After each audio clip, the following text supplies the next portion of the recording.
He wasn't the kind of mob boss who ordered hits in back alleys. No, Frank Costello preferred backrooms, bribes, and ballots. But what if I told you the man called the Prime Minister of the Underworld secretly used the Vietnam War to traffic heroin? Not through Sicily, but through a back door in East Asia that even the Italian mafia didn't know about.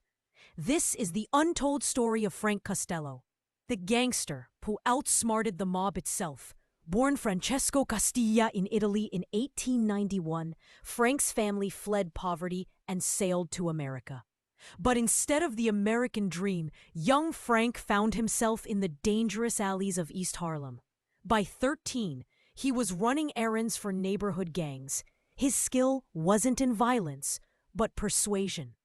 In the 1920s, Costello met Charles Lucky Luciano, together with Meyer Lansky and Bugsy Siegel.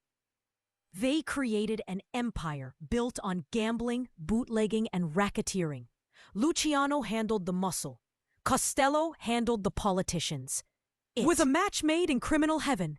In 1936, Luciano was convicted and sentenced to 30 years in prison.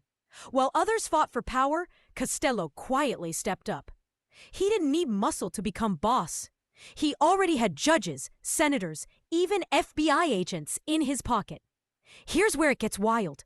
While the rest of the mafia relied on Sicily and Corsica for heroin, Costello secretly built a pipeline through East Asia. During the Vietnam War, with American military flights and covert operations running nonstop, Costello used corrupt CIA assets and South Vietnamese smugglers to move heroin through diplomatic channels. It was genius. It was treason. It made him hundreds of millions. The Italian mafia was furious. They discovered Costello had cut them out of the most lucrative heroin trade in history. Even Vito Genovese, his successor, tried to take him out. In 1957, a hitman tried to blow Costello's brains out on his way home. The bullet grazed his head, but he survived. And what did he say in court? I refuse to answer on the grounds it might incriminate me. Iconic. Here's the kicker. Frank Costello died a free man.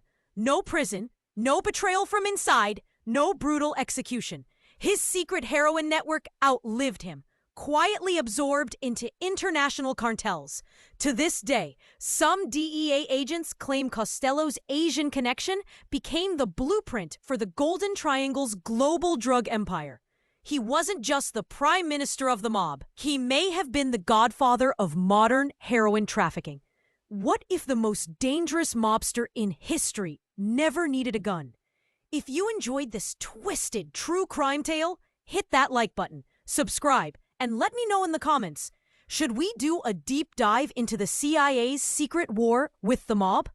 This was the Prime Minister of the Mob.